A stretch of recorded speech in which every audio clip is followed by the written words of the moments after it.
અમરેલી જિલ્લાના Khambha police station વિસ્તારમાંથી પકડાયેલ વિદેશી દારૂનો કાયદેસરની કાર્યવાહી હેઠળ નાશ કરવામાં આવ્યો। આ કાર્યવાહી દરમિયાન કુલ 12,845 બોટલોનો જથ્થો અંદાજિત ₹59,95,871ની કિંમતનો મુદ્દામાલ નષ્ટ કરવામાં આવ્યો હતો। આ કામગીરી ધારીના ચલાલા નજીક આવેલ બલાડા ચોકડી પાસે ખુલ્લી જગ્યા ખાતે ધારી ડિવિઝનના એએસપી જયવીર ગઢવી, એસડીએમ જાડેજા, નશાબંધી અધિકારી ખાંભા પોલીસ સ્ટેશનના પીઆઈ ચુડાસમા, મામલતદાર ખાંભા પ્રાંત અધિકારી ધારી તથા અમરેલી ફાયર વિભાગની હાજરીમાં કરવામાં આવી હતી। ત્યારે ચલાલા પોલીસ સ્ટેશનના પીઆઈ રતન દ્વારા યોગ્ય બંદોબસ્ત ગોઠવી સમગ્ર કાર્યવાહી શાંતિપૂર્ણ રીતે પૂર્ણ કરવામાં આવી હતી।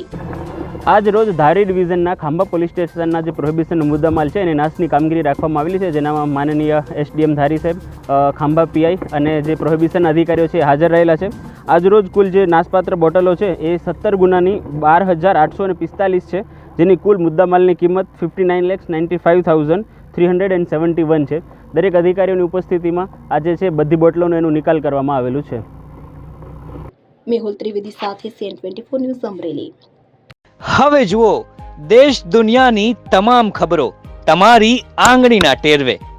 ઉઠાવો મોબાઈલ અને ગૂગલ પ્લે સ્ટોર પરથી ડાઉનલોડ કરો અમારી CN24 ન્યૂઝ મોબાઈલ એપ।